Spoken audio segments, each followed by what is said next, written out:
At the ripe young age of 29 years old, I decided to leave New York and start a brand new life in Colombia. At the time, my peers all seemed to be racing through stable, high-paying careers and living in swanky Manhattan penthouses, while I had just given up my career to start from scratch as a freelance web designer and was now living in a small bedroom of an apartment I shared with 4 other people. And I did not feel behind in life at all, like not even a tiny bit. I felt like I was exactly where I should be. It's now been 8 years since I arrived in Colombia. 8 years filled with amazing successes and incredible adventures, and so it was, I guess, surprising when only a few months ago I started to feel extremely behind in life. It was like a dark, heavily insulting cloud that followed me everywhere. While I worked...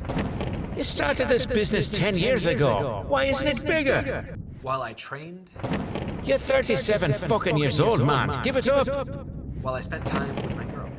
If you have kids now, you'll be 1,000 fucking years old by the time they take the first steps. And that same dark cloud would insult me and rain down on me whenever I saw someone younger than me who had already achieved something that I was now myself struggling to achieve. That kid's balls haven't even dropped, and he's already got more money than you'll ever have. Anyway, so as soon as I realized that this was happening, I got to work. And I'm happy to report that I've figured out, 1, why this was happening and why this seems to happen to pretty much everyone I talk to.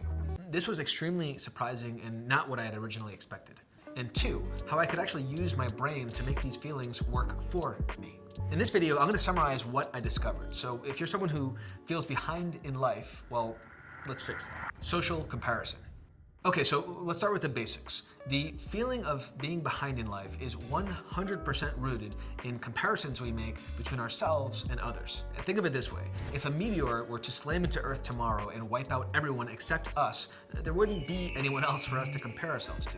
But for better or worse, mankind still exists, and with respect to how we all feel with where we're at in life, we exist on the same spectrum. Here at the leftmost point of the spectrum are those of us who endlessly compare ourselves to others, fixating on the best qualities of others while completely disregarding our own. Here, on the rightmost point of the spectrum, are those of us who are completely on our own path, where the only comparisons we make are in relation to who we were yesterday and who we could be tomorrow. Now, from everything I've been able to gather from all of the meetups, live events, and especially polls that you guys have participated in, this is where most of us are, which is surprising, but also not really surprising. And this is where most of us would like to be. Now, if you're wondering why we wouldn't like to be all the way to the right, it's because to exist here would literally mean to have 0 comparisons with others. And the only way to escape comparing ourselves with others would be to completely reject society, to move to the woods and become a hermit, where we would train martial arts on 10,000-year-old trees,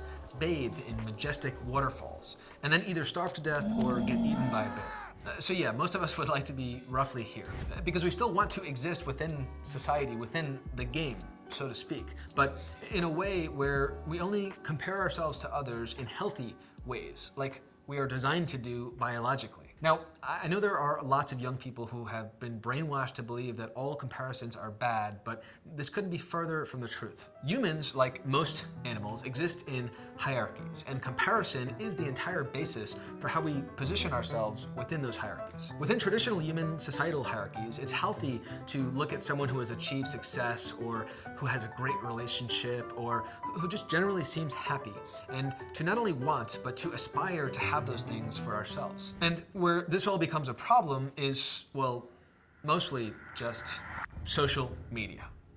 Unlike the social hierarchies of old, we're no longer just comparing ourselves to the 50 people in our tribe, or the 150 people in our small fishing village, or the 850 people in our high school. We're now comparing ourselves with the billions of people on Instagram and TikTok. And algorithms take all of the outliers, all of the 16-year-olds with Lambos and multi-million-dollar businesses, and push them to the top of our feeds. And we're not even making one-to-one comparisons. We're comparing our imperfect human realities to their impeccably curated digital projections. And then for some reason, we're addicted to these comparisons, spending over 5 hours per day on average scrolling through feeds and endlessly consuming videos. We've come a long fucking way from cave paintings in a really short period of time. Why we actually feel behind in life. Anyway, so I'm 37 years old now, and while I've worked more than anyone I know for the better part of this past decade, this year in particular is one where I've worked harder than ever. I've only gone out one night in the entire past year. Not a single Saturday or Sunday has passed where I haven't worked at least 8 hours. I've been making massive investments into my business, which has made this the first year where I've incurred significant debt. And after years of planning and setbacks, I finally launched my English YouTube channel, where I'm currently working with an entire team and spending over 40 hours of my own time every week to produce videos that are only getting a few hundred views. Now here's the thing, my rational brain understands the game, which is why I'm making these investments in the first place, because I know they'll pay off in the long term. Fuck, I would bet my life that they'll pay off in less than a year. But despite knowing these things, my rational brain is simply no match for social media, where I'm constantly exposed to people who are way younger than me and seem to work far less and achieve so much more. And so when I look back to the 29-year-old version of myself who could have easily felt behind in life but didn't, and compare him to the modern day 37-year-old version of myself who definitely shouldn't feel behind in life, but still did. The key difference was in how much more time the 37-year-old version of myself was spending on social media. Now, in my defense, having just launched my English YouTube channel, it's been important for me to watch lots of videos and be able to understand trends and editing strategies, and to spend more time on Instagram, building my community and sharing personal experiences with those who consider me a friend or older brother. Follow me on Instagram, @NelsonQuest. But yeah, the side effect of this has been constant exposure to lots of people who seem to be way ahead of me, which naturally makes me feel way behind. So the way I finally stopped feeling so behind in life wasn't by just getting off social media, because I still want to be able to watch YouTube videos and engage with you guys just without, like completely ruining my life. The solution was actually to rationalize. Use my rational brain to take control of what was a completely out of control situation. So my solution to all of this was at the bottom of the following 3 questions. Question 1, is it fair to compare myself to the algorithmically selected outliers among billions of people? Answer, no, this is silly. And when I look at things this way, rationally, they don't affect me negatively. Another trick here with social media, I try to limit my usage to goal-oriented activities related to things that I'm working on, because it's really only when I use my phone mindlessly where I start to get into trouble. Question 2, should I compare myself to others? Answer, yeah, of course. I'm not a hermit, nor do I desire to be one. I'm here to play the game, and it's healthy for me to look at others who have achieved things that I want to achieve and use them as models to learn from them, and to want the best for them, because when I look closely, I should see myself in them. Question 3, should I feel behind in life? Well, it depends. I mean, if I'm wasting my time and not doing the things I know I should be doing, then yeah, I should feel behind. I don't deserve to feel any other way. Plus, I work better when I'm under the right amount of pressure.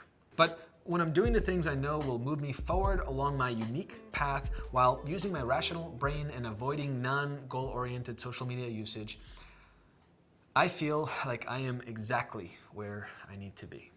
So if you're someone who feels behind in life, why not take some time right now to consider these 3 questions for yourself? And if this video helped you, please give it a like. We work really hard on these videos. Then check out this video over here to give your rational brain even more exercise. And visit NelsonQuest.com to grab my free dark mode productivity system, which might actually help you feel ahead in life. This is the path.